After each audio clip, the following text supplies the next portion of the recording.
Innal hamdalillah nahmaduhu wa nasta'inuhu wa nastaghfiruh wa na'udzu billahi min shururi anfusina wa min sayyiati a'malina.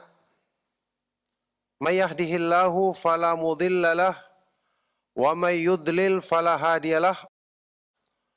Wa asyhadu an la ilaha illallah wahdahu la syarikalah wa asyhadu anna Muhammadan abduhu wa rasuluh. Ya ayyuhalladzina amanu taqullaha haqqa tuqatih wa la tamutunna illa wa antum muslimun. Ya ayyuhan nasu taqu rabbakumul ladzi khalaqakum min nafsin wahidah wa khalaqa minha zawjaha wa batha minhuma rijalan katsiran wa nisaa'a wattaqullaha alladzi tasaaluna bihi wal arham innallaha kana 'alaikum raqiba. Ya ayyuhalladzina amanu taqullaha wa qulu qawlan sadida yuslih lakum a'malakum wa yaghfir lakum dhunubakum wa may yuti'illaha wa rasulahu faqad faza fawzan 'azima.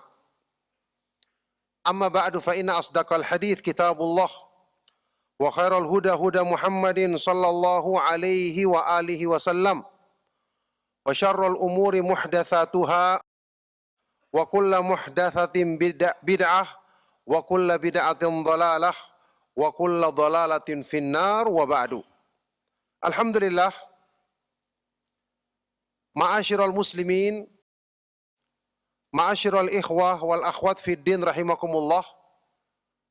Kaum muslimin, para pemerhati Roja TV dan Radio Roja dimanapun antum berada, juga para ikhwan dan akhwat yang hadir di Masjid Al-Barkah Al-Mubarak. Alhamdulillah, kita bersyukur kepada Allah Subhanahu wa taala, kita kembali memuji Allah Subhanahu wa taala dan menyanjungnya atas semua limpahan nikmat dan karunia-Nya. Alhamdulillah, di malam hari ini kita dipertemukan kembali di tempat yang mulia ini dalam majelis ilmu yang mulia, mengkaji manhaj Ahlus Sunnah wal Jamaah, mengkaji kitab yang sangat bermanfaat, kitab Kun Salafiyan alal Jaddah, jadilah seorang pengikut manhaj salaf yang sejati, karya dari guru kita, Syekh Abdus Salam bin Salim As-Suhaimi, hafizahullahu ta'ala.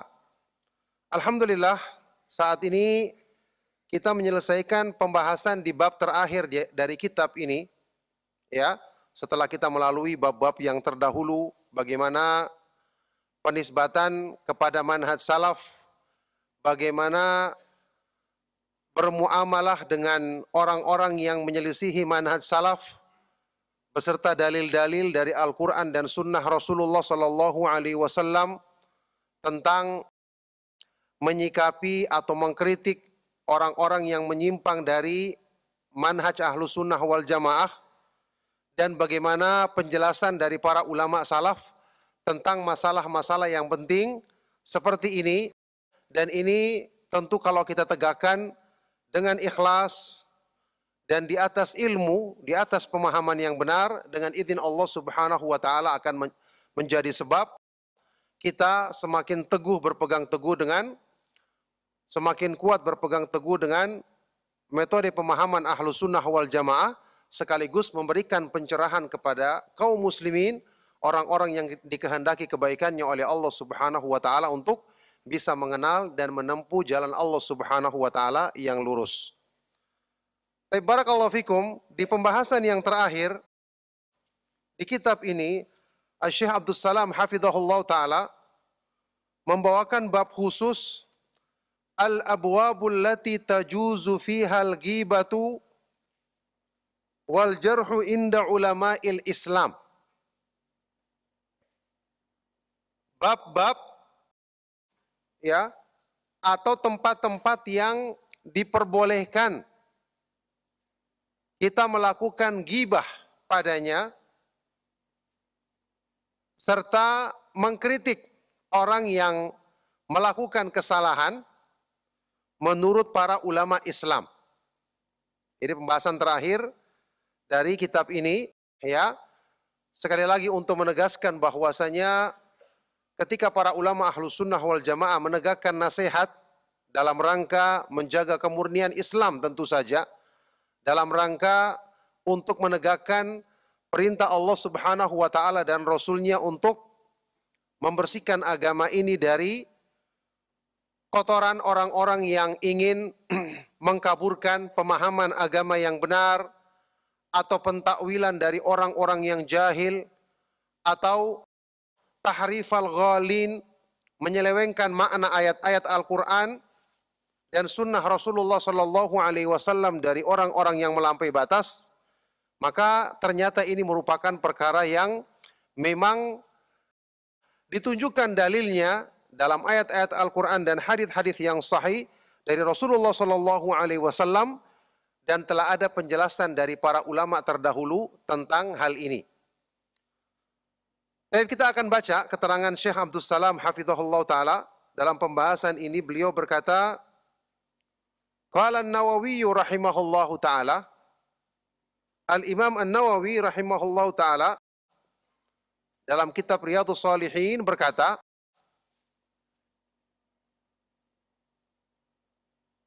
I'lam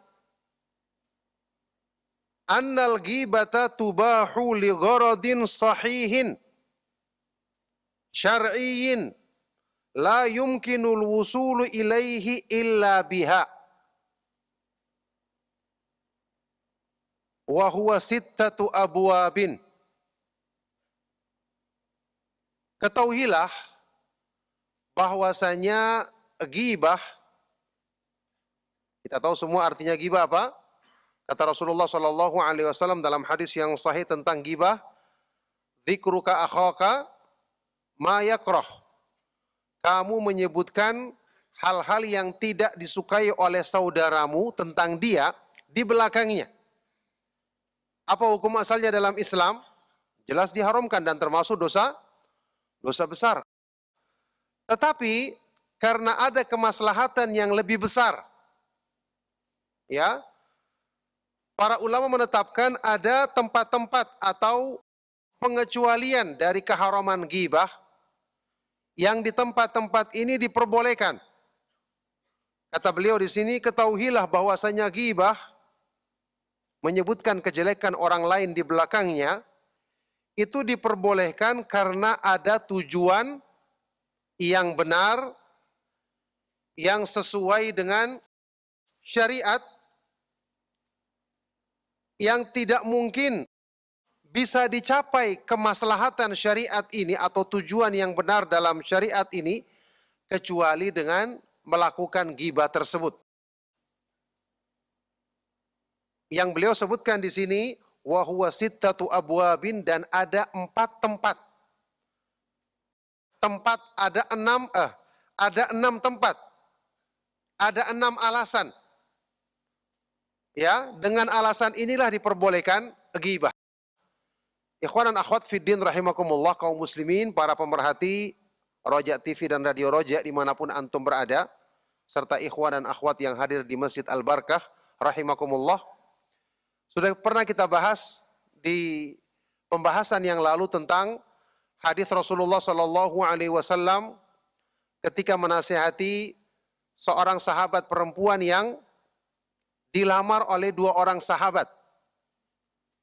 Ketika itu Rasulullah Sallallahu Alaihi Wasallam menyebutkan kejelekan 2 orang sahabat ini, padahal para sahabat jelas kebaikannya banyak. Yakni Fatimah bintu Qais dalam hadis riwayat Imam Muslim, ketika dilamar oleh Muawiyah radhiyallahu taala anhu dan Abu Jaham. Datanglah dia meminta nasihat kepada Rasulullah Sallallahu Alaihi Wasallam tentang 2 sahabat ini.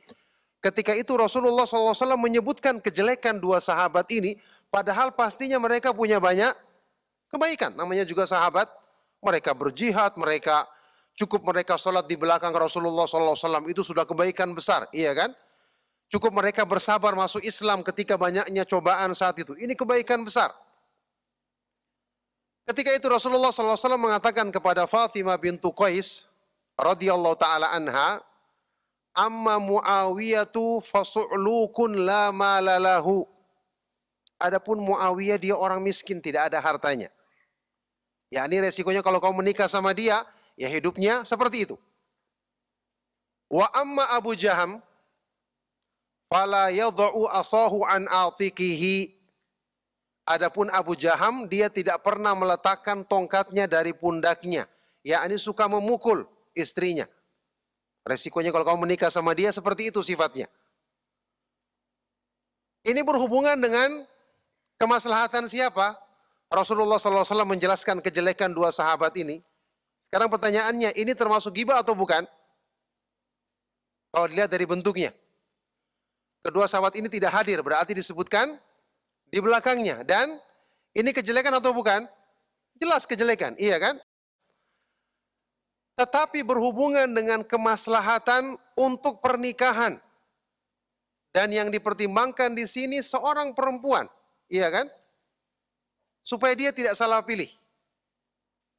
Maka Rasulullah SAW menjelaskan kejelekan dua sahabat yang mulia ini radhiyallahu ta'ala anhuma. Untuk kemaslahatan seorang perempuan. Sekarang bandingkan dengan kemaslahatan kaum muslimin. Kemaslahatan orang-orang awam. Yang mungkin tertipu dengan penampilan seseorang yang membawa pemahaman yang menyimpang dari sunnah. Dianggap apa yang dibawanya itulah kebenaran. Itulah Islam yang sesungguhnya. Ya, untuk kemaslahatan seorang saja, Rasulullah SAW, ya tentu perbuatan beliau ini menunjukkan bolehnya hal tersebut. Ketika ada orang bermusyawarah dengan kita, misalnya tentang seseorang yang akan dijadikan mungkin rekan bisnis, atau seperti tadi akan dijadikan suami atau istri, boleh kita menjelaskan kejelekannya, agar dia hati-hati untuk kemaslahatan seorang, apalagi menyangkut kemaslahatan masyarakat kaum muslimin, apalagi menyangkut penjagaan agama, ya, untuk mewujudkan kemaslahatan ini, maka disinilah yang disebutkan oleh para ulama tentang pengecualian dari haramnya perbuatan ghibah yang hukum asalnya diharamkan di dalam Islam. Maka jelas tentunya nanti ada niat, harus ada niat yang benar, kemudian ada ilmu, kemudian nanti juga tidak boleh berlapang atau berluas-luas dalam masalah ini, dilakukan sesuai dengan kadar kebutuhannya saja. Baik, ma'asyiral muslimin, ikhwan dan akhwat fiddin rahimakumullah. Allah Subhanahu wa taala juga menyebutkan di dalam Al-Qur'an, dan ini salah satu di antara dalil yang disebutkan oleh para ulama dalam masalah ini, yaitu di dalam surat An-Nisa ayat 148. A'udzubillahi minasyaitonir rajim. La yuhibbullahu al-jahra bis-su'i minal qawli illa man zulim. Illa man zulim. Wa kana Allahu sami'an alima. Allah Subhanahu wa taala tidak menyukai perkataan buruk tentang orang lain yang disebutkan secara terang-terangan, kecuali orang yang dizalimi. Kecuali orang yang dizalimi, dan bahwasanya Allah Subhanahu wa taala Maha mendengar lagi Maha mengetahui. Ini juga menunjukkan kepada kita bahwa mengucapkan perbuatan buruk, menceritakan tentang keburukan orang lain di depan orang lain yang bukan untuk nasihat langsung kepada dirinya, ini tidak diperbolehkan, hanya dikecualikan di sini orang yang dizalimi. Kalau kita merujuk kepada tafsir Ibnu Katsir rahimahullah taala, ada pendapat dari Imam Mujahid, imam besar dari kalangan tabi'in, Mujahid Ibnu Jabr al-Makki rahimahullah taala. Beliau menyebutkan tentang ayat ini berkenaan dengan seseorang yang dizalimi haknya, dalam hal ini dia sebagai tamu. Ya, ini ada seorang yang bertamu ke rumah saudaranya, sesama muslim. ternyata sampai di rumah tersebut dia tidak mendapatkan pelayanan yang sebagaimana mestinya. Ini haknya sebagai tamu, kita tahu ada dalam Islam. Akhirnya setelah dia pulang dari rumah tersebut, dia menceritakan kepada orang lain bahwa si fulan, tuan rumah itu tidak memperlakukan aku dengan jamuan yang pantas. Ini orang yang dizolimi. Haknya tidak ditunaikan dengan sebaik-baiknya oleh tuan rumah. Ayat ini berkenaan dengan apa yang disebutkan dalam kejadian tadi. Sekarang kita lihat. Ini juga berhubungan dengan haknya seorang tamu. Padahal bisa jadi tuan rumah memang kondisinya mungkin sedang kesulitan sehingga dia tidak bisa memberikan pelayanan yang maksimal. Tapi Allah Subhanahu wa taala membolehkan membicarakan kejelekan tuan rumah disampaikan kepada orang lain karena orang ini adalah orang yang dizolimi. Sekali lagi, kalau ini berhubungan dengan kemaslahatan seorang tamu. Kemaslahatan seorang tamu. Perkara ini dibolehkan dan dijadikan pengecualian dari ghibah yang diharamkan, apalagi ketika itu berhubungan dengan kemaslahatan penjagaan agama. Kemaslahatan pemahaman terhadap Al-Quran dan Sunnah Rasulullah SAW agar tidak dibawa kepada pemahaman yang menyimpang.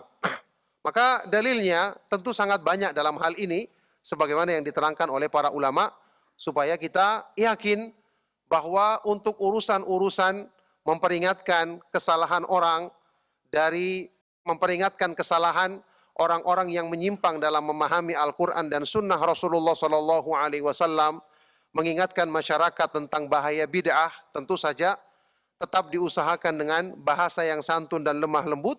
Ini adalah perkara yang memang diperbolehkan di dalam Islam berdasarkan keterangan para ulama kita. Baik, kita akan lihat 6 bab atau 6 tempat yang di situ diperbolehkan ghibah dan merupakan pengecualian dari yang haram dalam hal ini. Al-awwalu, yang pertama, at-tadhallumu, mengadukan perbuatan zalim. Mengadukan perbuatan zalim, contoh seperti yang disebutkan dalam ayat tadi. Atau misalnya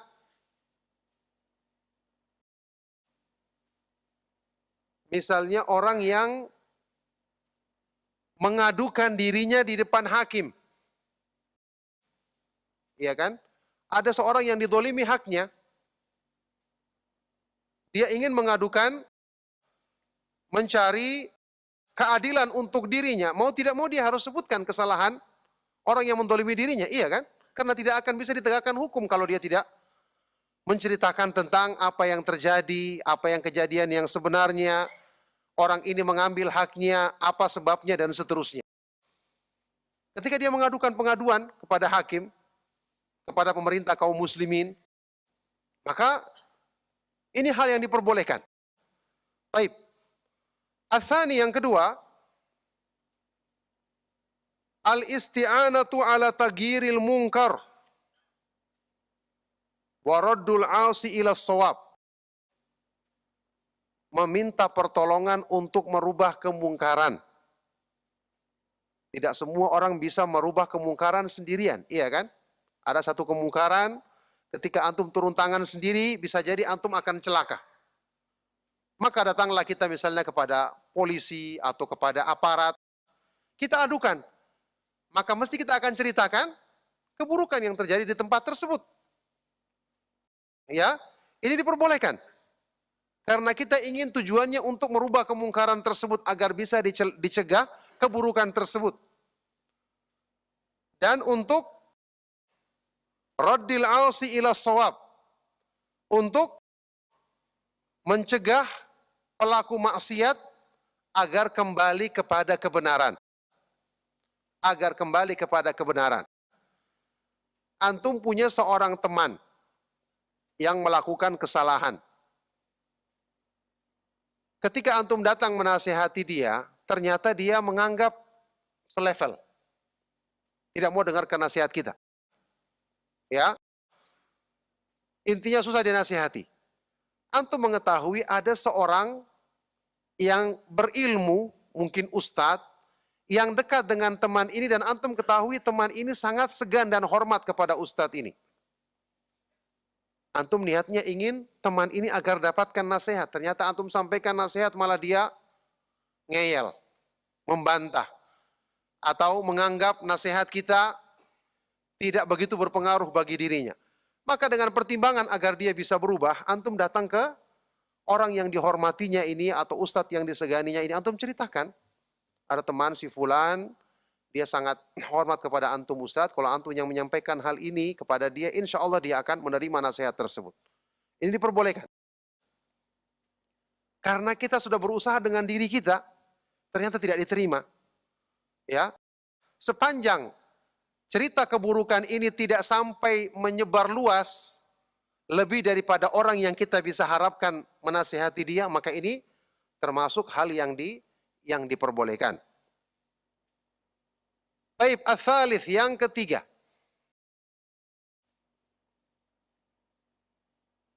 Al-istifta. Al-istifta. Meminta fatwa kepada orang yang berilmu tentang satu permasalahan yang berhubungan dengan kejelekan orang lain. Antum pernah dengar kisah istri Abu Sufyan yang datang mengadu kepada Rasulullah SAW yang menyebutkan bahwa suaminya pelit, tidak memenuhi kebutuhan nafkah yang sesuai untuk anak dan istrinya. Ini menyebutkan kejelekan.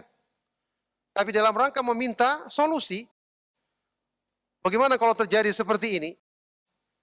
Ya, maka Rasulullah SAW mengatakan, khudhi ma yakfiki wa ibnaki bil ma'ruf. Ambillah hartanya yang mencukupi dirimu dan anakmu dengan cara yang baik. Ya, ini meskipun kamu ambil secara diam-diam, yang penting itu mencukupi, tidak berlebihan dari itu, maka diperbolehkan. Ini ketika dia mengadu, dia menceritakan kejelekan suaminya. Tapi karena babnya apa? Meminta fatwa. Meminta penjelasan hukum agama dalam hal ini. Maka ini termasuk hal yang diperbolehkan. Tentu saya di sini, ya, jamaah sekalian rahimakumullah, tetap saja sebagian dari para ulama menjelaskan, ya, menyebutkan keburukan di sini kita usahakan dijadikan lingkupnya sesempit mungkin. Maksudnya begini, kalau seandainya waktu kita mengadukan kejelekan seseorang kepada ustadz misalnya, agar dinasihati, atau kita ingin meminta fatwa, seandainya kita bisa menjelaskan secara umum saja, ya kan, tanpa perlu dirinci, kita sebutkan secara umum tanpa perlu dirinci, misalnya minta fatwa.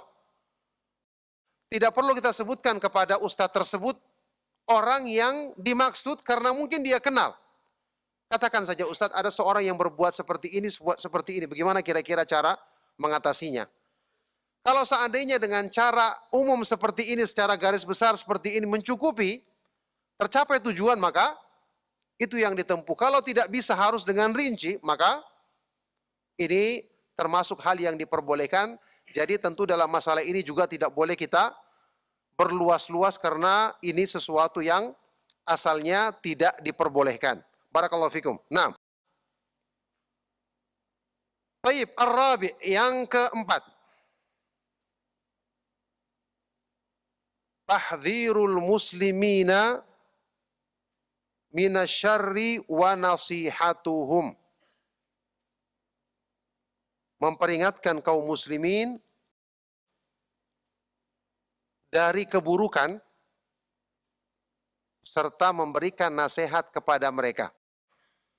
Jelas kalau sudah menyangkut keburukan dalam masalah agama, karena ini menyangkut kemaslahatan besar, apalagi berhubungan dengan penjagaan terhadap agama, ini jelas adalah perkara yang diperbolehkan, dan inilah yang menjadi dasar ketika para ulama Ahlus Sunnah wal Jamaah, antum tahu, dalam kitab-kitab hadis ketika para ulama mengkritik rawi hadis, ya, yang kita ketahui di antara rawi-rawi tersebut banyak orang-orang yang soleh, ahli ibadah, orang-orang yang zuhud dalam kehidupan di dunia. Mereka punya kesalahan sedikit dalam masalah riwayat hadis, dijelaskan oleh para ulama. Ya, orang ini jujur tapi yahimu qalilan, ada kesalahannya sedikit. Jujur tapi dia yukhti, dia pernah melakukan kekeliruan. Ikhtalat, tercampur hafalannya. Di akhir hidupnya tercampur hafalannya. Atau ketika dia mendapatkan tugas sebagai qadhi hakim tercampur hafalannya. Ini disebutkan di dalam kitab-kitab jarh wa ta'dil, dan ini merupakan kritikan karena kemaslahatannya apa? Untuk penjagaan terhadap kemurnian sunnah Rasulullah sallallahu alaihi wasallam. Ingat perkataan yang masyhur dari Imam Ahmad bin Hanbal rahimahullah taala dalam hal ini, ketika beliau ditanya tentang para ulama ahli hadis yang senantiasa mengkritik para rawi, apa kata beliau? Idza sakattu ana wa sakatta anta, kaifa ya'riful jahilu as-sahiha minas saqim. Kalau saya diam dan kamu juga diam, maka bagaimana mungkin orang yang jahil mengetahui mana hadis yang sahih dan mana hadis yang lemah? Ya, kalau semua ustadz tidak menyebutkan tentang penyimpangan bid'ah, tidak menyebutkan tentang penyimpangan-penyimpangan dari manhaj Ahlus Sunnah wal Jamaah, bagaimana antum bisa mengikuti kajian sunnah saat ini? Tentu semua taufik dari Allah Subhanahu wa taala. Tapi sebabnya apa? Sebabnya karena ada orang-orang yang menjelaskan inilah jalan sunnah. Kalau seandainya dari dulu tidak pernah kita membahas tentang hadis perpecahan umat, kita akan tahu ada golongan yang selamat, ada golongan Thaifatul Mansurah, Ahlus Sunnah wal Jamaah, kita tidak akan tahu. Kita akan menganggap semua sama. Ya. Tapi alhamdulillah karena hadis ini dibahas, ada daurah kita baca kitab Jalan Golongan yang Selamat, Minhajul Firqatin Najiyah, di awal-awal kita ngaji tulisan Syekh Muhammad bin Jamil Zainu rahimahullah ta'ala. Alhamdulillah banyak hal-hal yang kemudian kita faham. Kemudian meningkat kita bahas mengenai masalah tauhid, penyimpangan-penyimpangan syirik, syubhat-syubhatnya. Alhamdulillah dengan izin Allah kita semakin kuat berpegang teguh dengan tauhid. Kita membahas tentang sunnah, ibadah-ibadah yang sesuai dengan sunnah. Kemudian yang menyimpang dari sunnah, alhamdulillah kita semakin kuat berpegang teguh dengan sunnah, dengan dalil, serta tidak lagi berfanatik sebagaimana yang dilakukan oleh sebagian orang. Tentu saja ini memang ya akan menimbulkan risiko orang-orang yang akan tersinggung ketika ditegur. Tapi sekali lagi kita katakan ini adalah pertimbangannya karena kemaslahatan agama dan kemaslahatan umum kaum muslimin. Maka dengan alasan inilah para ulama Ahlus Sunnah wal Jamaah menegakkan nasihat di jalan Allah Subhanahu wa taala, tentu dengan niat yang benar. Barakallahu fikum. Al-khamis, yang kelima, an yakuna mujahiran bi fisqihi wa bid'atihi.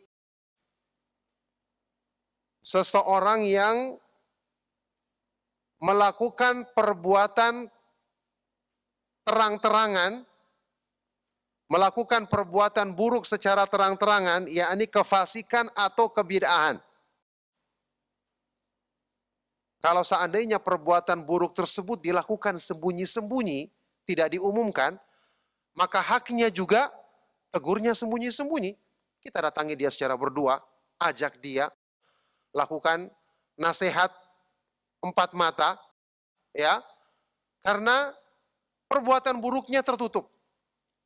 Tapi ketika dia menyampaikan terang-terangan di depan ceramah, kemudian bahkan dia mengesankan itulah kebenaran, banyak orang yang terpengaruh dan menganggap itulah Islam yang benar, maka berarti harus juga terang-terangan dalam mengingkarinya.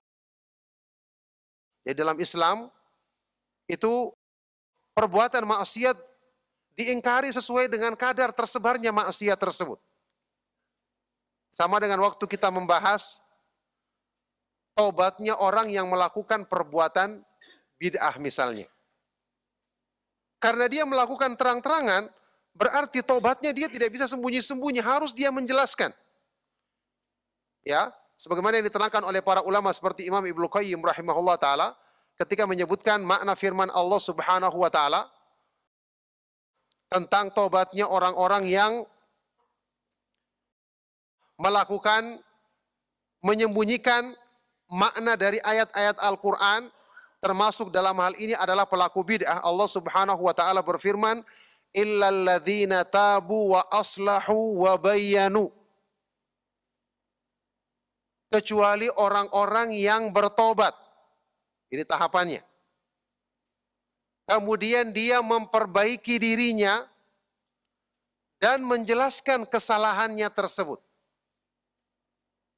Jadi tidak cukup cuma dia mengatakan saya telah bertobat, saya telah berubah. Insya Allah kalau hubungannya dengan Allah Subhanahu wa taala maka Allah Maha Pengampun lagi Maha Penyayang. Tapi bagaimana dengan pengikutnya? Kaum muslimin yang sudah terpengaruh dengan ucapannya? Bagaimana dengan orang-orang yang menganggap apa yang dilakukannya selama ini benar?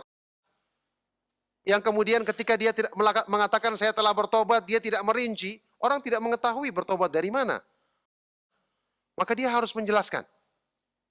Dia harus menyebutkan satu perbuatan yang pernah dulu dia benarkan atau dia mengajak orang lain untuk mengikutinya bahwa perbuatan ini yang saya pernah lakukan, saya telah bertobat darinya karena ternyata ini tidak sesuai dengan dalil, ini menyimpang dari manhaj Ahlus Sunnah wal Jamaah. Ini yang diterangkan oleh para ulama kita demikian.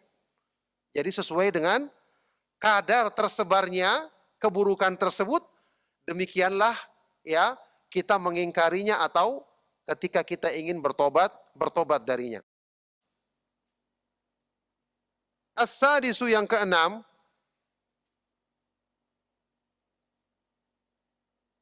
at-ta'rif. Ini juga diperbolehkan. Untuk at-ta'rif, memperkenalkan seseorang. Ya, jadi dalam kondisi-kondisi tertentu ini biasanya terjadi pada rawi hadis. Ada seorang rawi yang dikenal dengan satu gelar tertentu. Ternyata gelar ini menunjukkan makna yang kurang baik. Fa idza kana al-insanu ma'rufan bilaqabin, jika seseorang itu terkenal dengan laqab atau gelar tertentu, julukan tertentu begitu. Misalnya al-a'ma, orang buta. Ini kan celaan. Tapi masalahnya orang ini dikenal dengan nama tersebut. Kalau nanti disebutkan dengan nama yang lain, orang malah tidak mengenalnya. Al-a'raj, seorang yang pincang.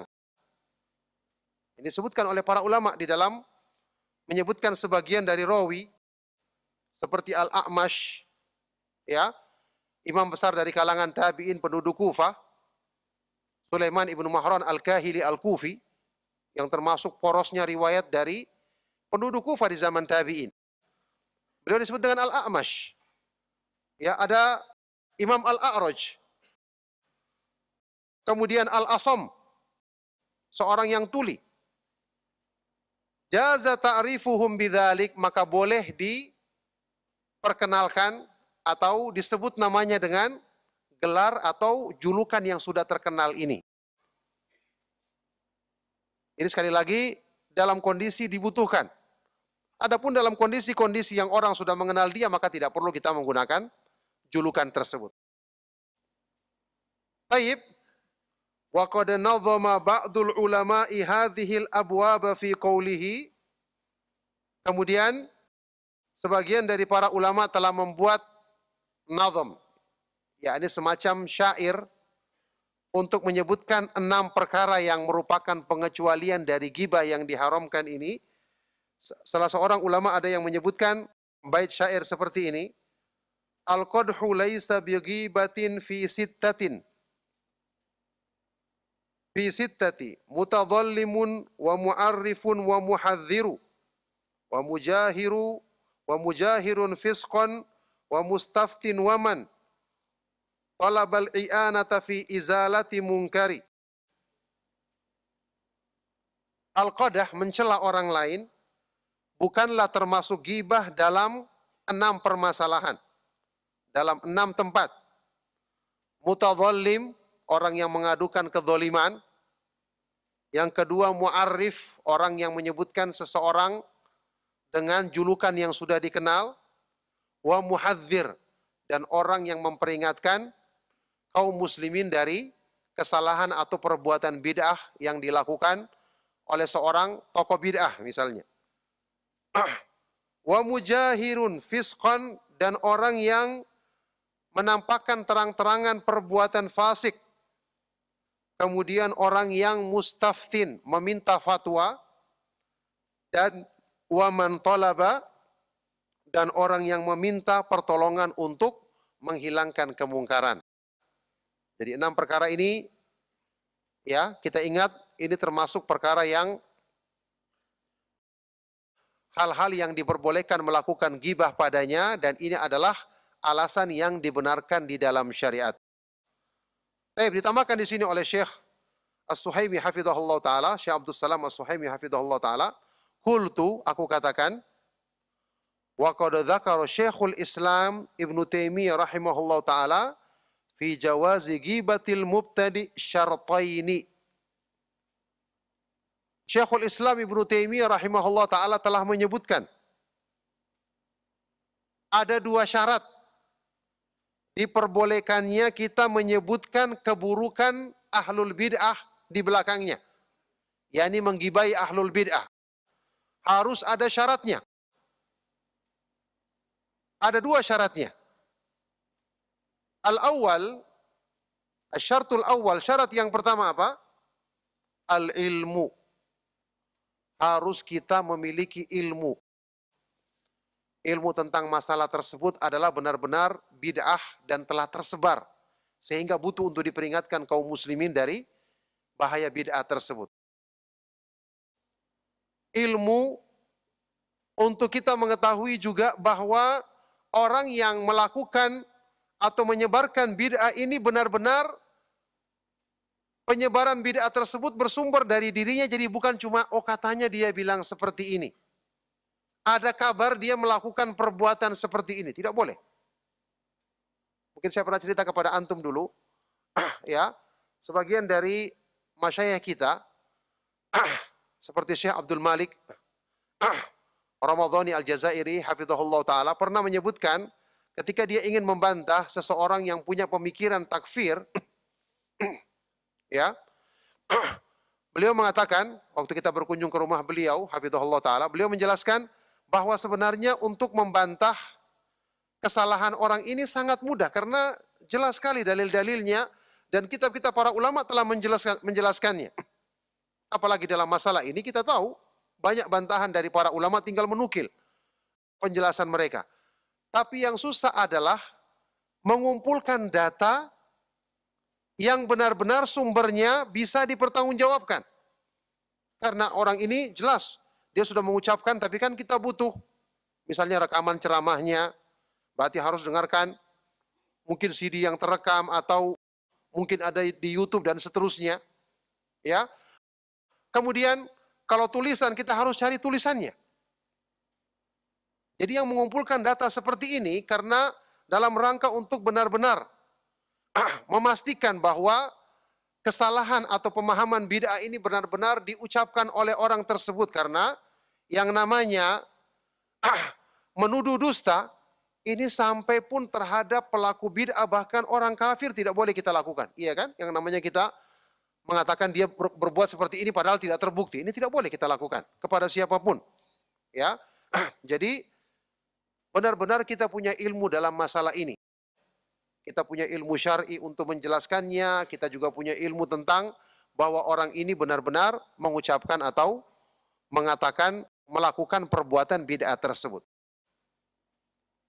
Thaniyan, syarat yang kedua, harus ada yang namanya husnun niyah, niat yang benar. Jadi niatnya bukan cuma sekedar balas dendam atau menunjukkan kepandaian atau hobi menjelek-jelekan orang lain. Tidak. Niatnya harus benar. Apa tujuannya? Menasihati. Menegakkan nasihat karena Allah. Ad-dinu an-nasihah. Agama ini adalah an-nasihat. Antum tahu, nasihat itu secara asal maknanya, itu artinya dekat dengan makna ikhlas. Karena nasihat itu digunakan kata-kata nasoha dalam bahasa Arab untuk orang yang membersihkan, misalnya membersihkan madu dari kotoran. Sehingga secara makna, seperti penjelasan dari Imam Al-Khattabi, nasihat artinya adalah iradatul khairi lil mansuhi lahu. Menghendaki kebaikan untuk orang yang kita nasihati. Makanya dengan nasihat, kita berusaha mencari cara agar orang ini mau menerima nasihat kita. Apalagi kalau perbuatan salahnya tersembunyi, kita berusaha kasih mukaddimah yang baik, berikan dulu hadiah, ucapkan ucapan yang baik agar dia tenang dulu, baru sampaikan kesalahan yang ingin kita tegur agar dia meninggalkannya. Ini namanya nasihat. Berarti memang kita niatkan untuk kebaikan. Tujuan kita adalah untuk nasihat. Baik. Ibnu Taimiyah rahimahullah ta'ala dinukilkan di sini, ucapannya dalam hal ini, beliau berkata, haitsu qala yarhamuhullah, beliau mengatakan dalam kitab, dinukil sini dari kitab Majmu'ul Masail war Rasail. Kata Ibnu Taimiyah rahimahullah ta'ala, thummal qailu fi dzalika bi'ilmin la budda lahu min husni niyatin. Kemudian orang yang mengucapkan ucapan ini ucapan menyebutkan kejelekan ahlul bid'ah untuk membantahnya, ya. Dia mengucapkannya dengan ilmu, itu pun harus disertai dengan niat yang baik. Disertai dengan niat yang baik. Makanya di sini membutuhkan ketakwaan kepada Allah. Dan kita tahu, nasihat yang disampaikan dengan niat yang baik akan mudah masuk ke hati orang yang mendengarkan nasihat tersebut. Inna dzikra idza kharaja minal qalbi waqa'a 'alal qalbi. Ini pernyataan dari seorang ulama besar dari kalangan tabi'in atau tabi'ut tabi'in, Muhammad ibnu Wasi'. Inna dzikra idza kharaja minal qalbi waqa'a 'alal qalbi. Nasihat dan peringatan kalau keluarnya dari hati ikhlas, itu akan mudah masuk ke dalam hati orang yang mendengarkannya. Makanya disinilah dibutuhkan keikhlasan dalam menyampaikan nasihat. Dibutuhkan niat karena ingin menjaga agama Allah Subhanahu wa ta'ala, karena ingin memberikan nasihat kebaikan kepada saudara kita. Falau takallama bihaqqin yaqsudul uluwa fil ardi awil fasada kana bimanzilatil ladzi yuqatilu hamiyatan wa riya'an.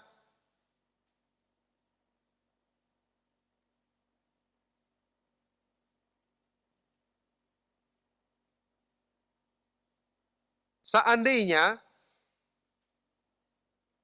orang itu mengucapkan kalimat yang benar, memang betul dia membantah perbuatan bid'ah dengan dalil, dengan nukilan penjelasan para ulama misalnya. Tapi ternyata tujuannya, maksudnya adalah untuk meninggikan dirinya, agar dia terkenal atau dianggap hebat.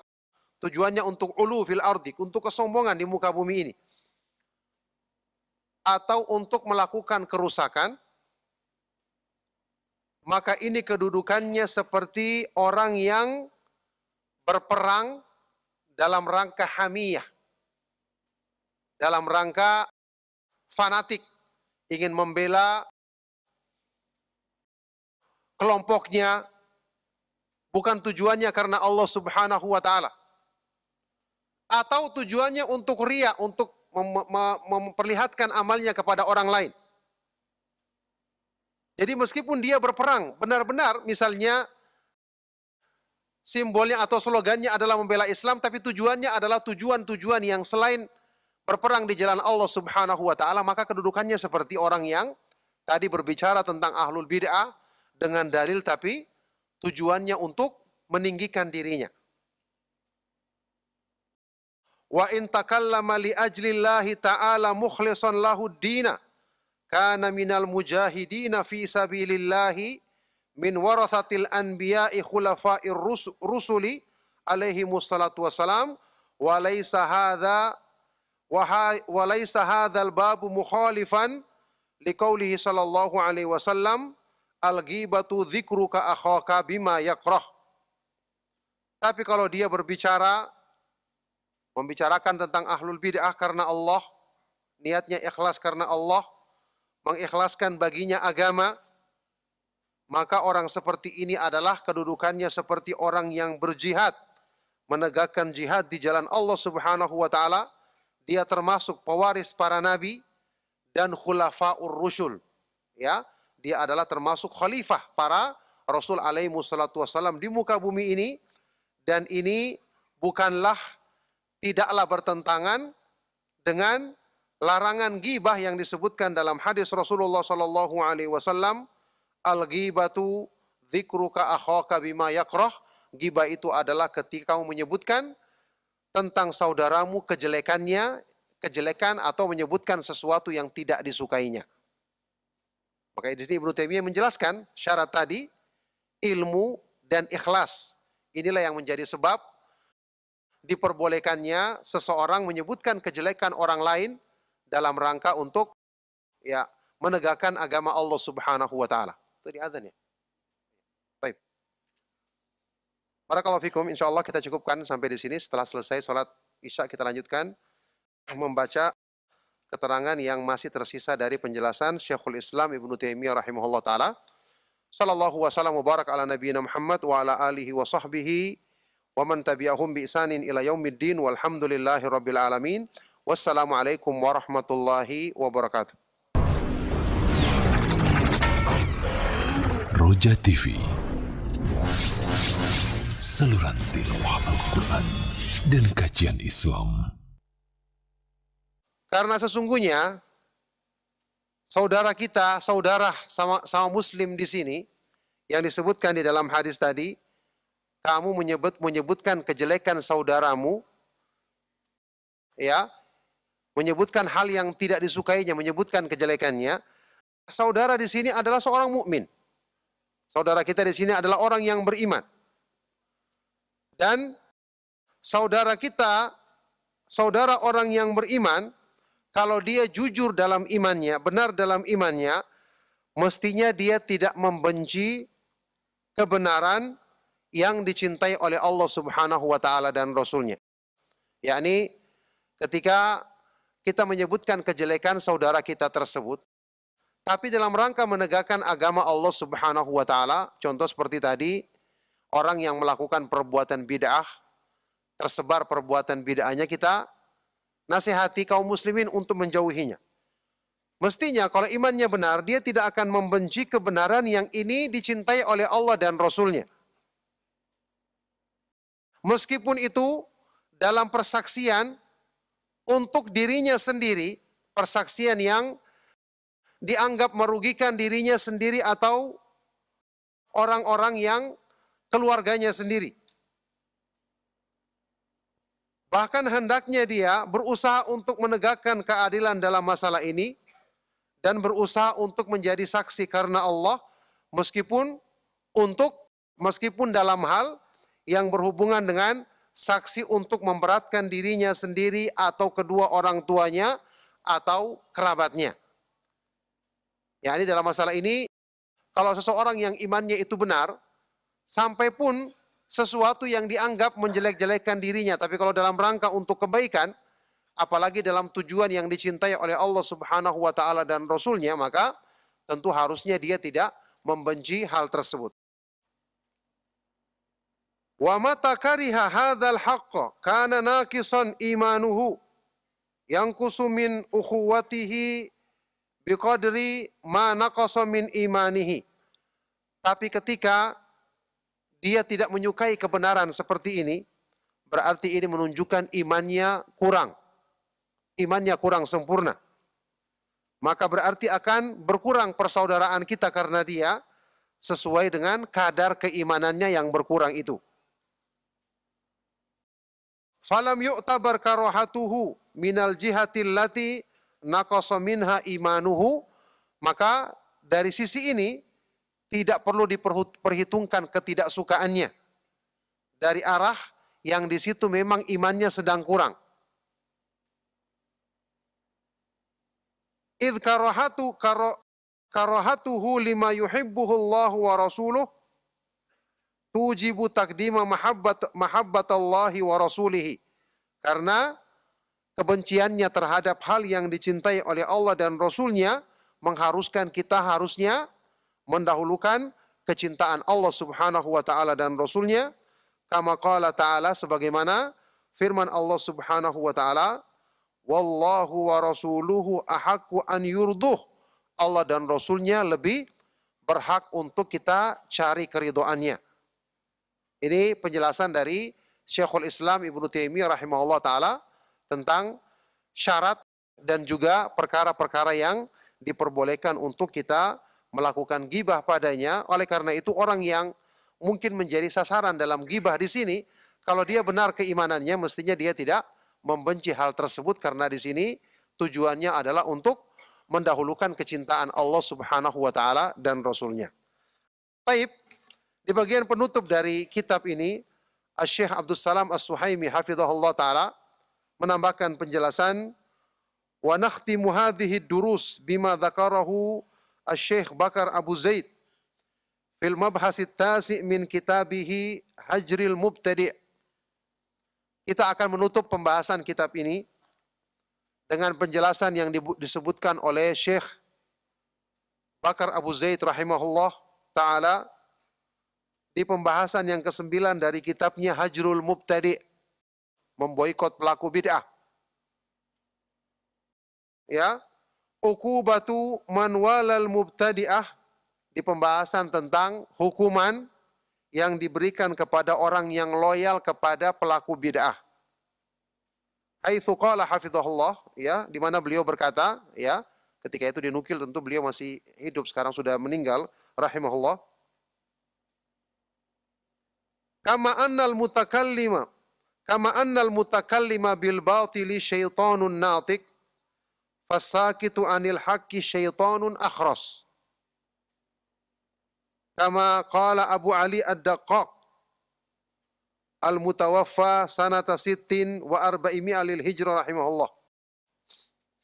Ya, kata beliau, sebagaimana orang yang berbicara dengan kebatilan, dia itu adalah syaitan yang bisa ngomong. Maka begitu pula orang yang mendiamkan kebenaran, maka dia adalah syaitan yang bisu. Jadi dua-duanya beresiko kalau tidak menempatkan pada tempatnya. Ya, jadi ketika berbicara dengan kebatilan dia sama dengan syaitan yang bisa ngomong, sementara ketika kebenaran dia diamkan maka dia sama dengan syaitan yang bisu. Ini seperti pernyataan Imam Abu Ali Ad-Daqqaq yang meninggal tahun 406 Hijriah, semoga Allah merahmatinya. Baik. Wa minas sunani tsabitah, termasuk sunnah atau hadis yang sahih. Qaulun Nabi sallallahu alaihi wasallam, sabda Rasulullah sallallahu alaihi wasallam, al-mar'u ma'aman ahabba. Seseorang akan dikumpulkan bersama yang dicintainya.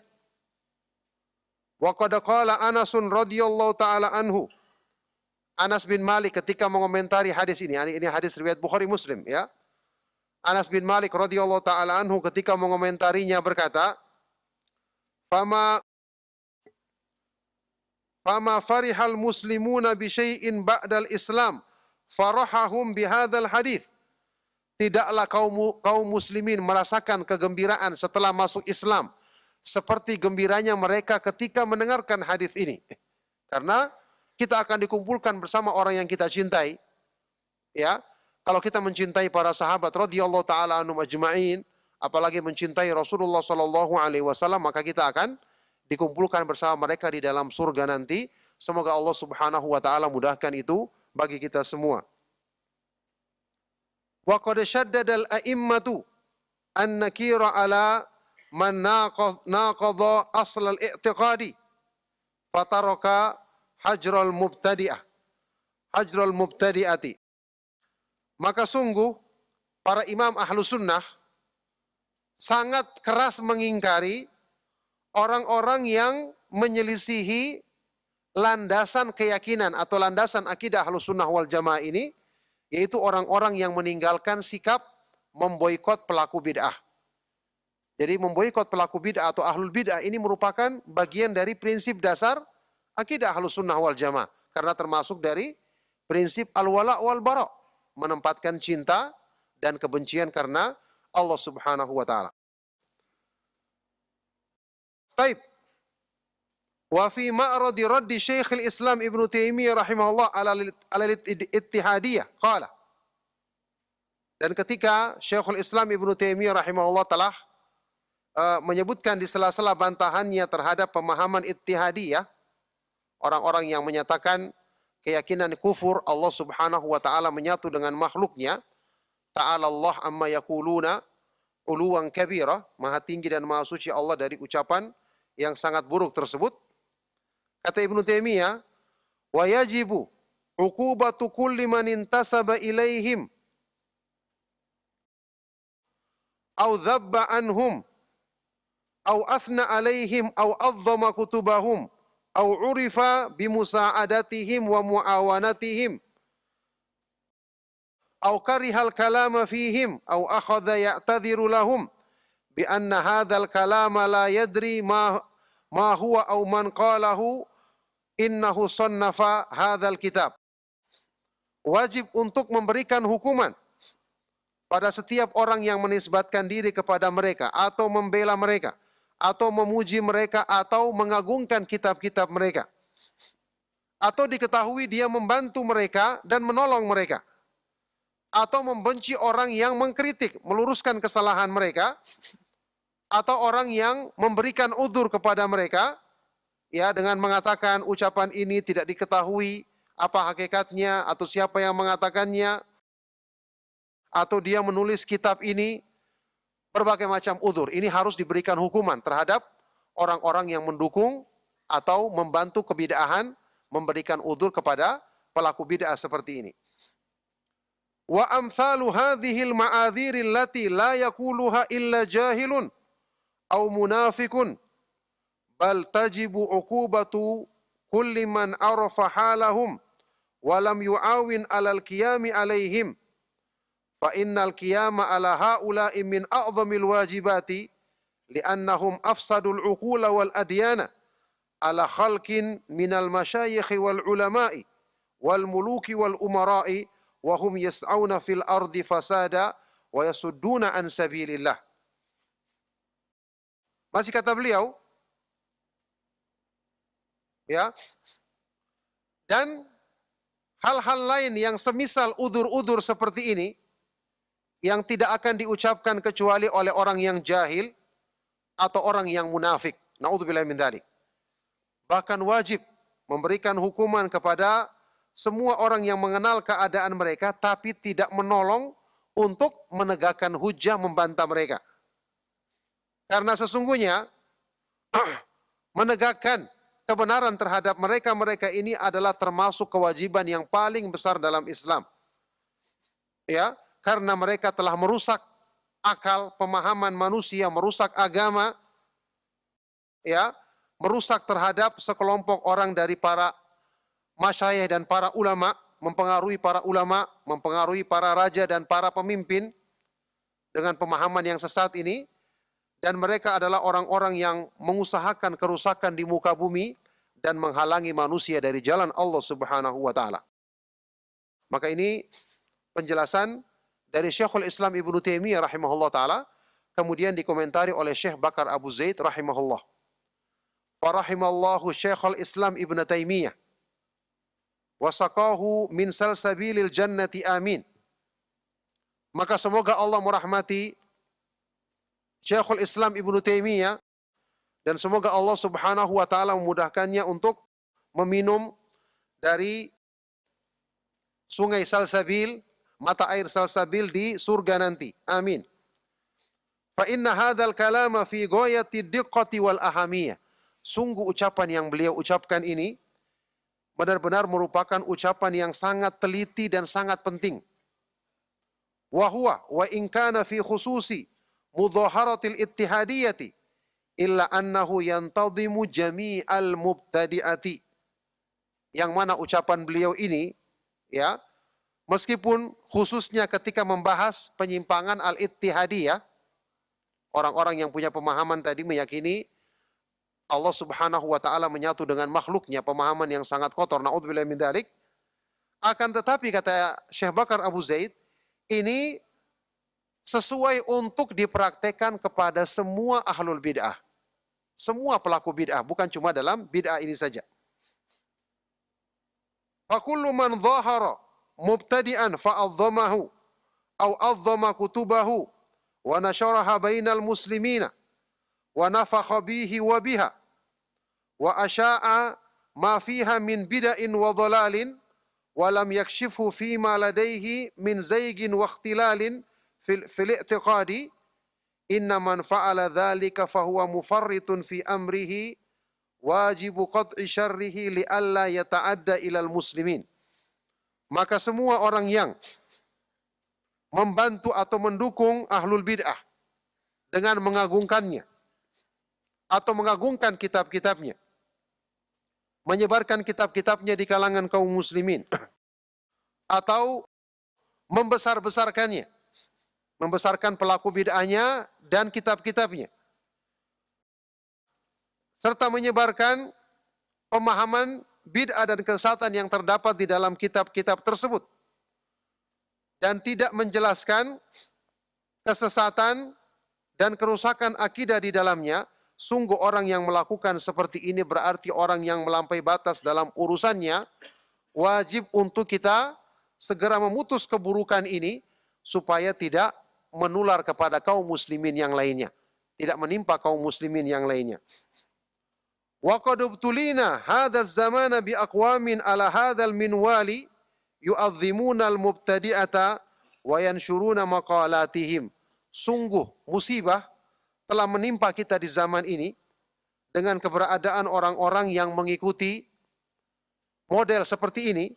Mereka mengagungkan pelaku-pelaku bid'ah atau ahlul bid'ah serta menyebarkan ucapan-ucapan sesat mereka. Wala yuhadziruna min saqatatihim wa ma hum alaihi minadh dhalal, serta tidak memperingatkan keburukan-keburukan yang mereka lakukan dan penyimpangan-penyimpangan yang mereka ucapkan. Fahdharu abal jahlil mubtadi hadza na'udzubillahi minasyaqai wa ahlihi. Maka waspadalah kalian kaum muslimin dari Abul Jahal, bapaknya kejahilan, ya, ahlul bid'ah seperti ini. Semoga Allah Subhanahu wa taala melindungi kita dari segala kebinasaan dan orang-orang yang melakukan kebinasaan tersebut. Naudzubillah min dzalik. Ini pernyataan yang dinukil oleh Syekh Abdus Salam As-Suhaimi hafizahullah taala untuk menutup pembahasan di kitab yang sangat bermanfaat ini. Semoga kita bisa mengambil faedah dan menjadi sebab untuk semakin menguatkan kita berpegang teguh dengan manhaj Ahlus Sunnah wal Jamaah sampai kita menghadap Allah Subhanahu wa taala pada hari kiamat nanti di atas Islam dan di atas sunnah Rasulullah sallallahu alaihi wasallam, tentu dengan taufik dan rahmat dari Allah Subhanahu wa taala. Demikianlah kajian kitab ini telah selesai. Ya, mudah-mudahan menjadi ilmu yang bermanfaat yang mewariskan amalan soleh. Demikian kajian kita di malam hari ini, kita cukupkan. Mohon maaf atas segala yang salah dan kurang. Sallallahu wasallam wa baraka ala nabiyina Muhammad wa ala alihi wa sahbihi wa man tabi'ahum bi ihsanin ila yaumiddin walhamdulillahi rabbil alamin. Subhanakallahumma wa bihamdika asyhadu an la ilaha illa anta astaghfiruka wa atubu ilaik. Wassalamualaikum warahmatullahi wabarakatuh.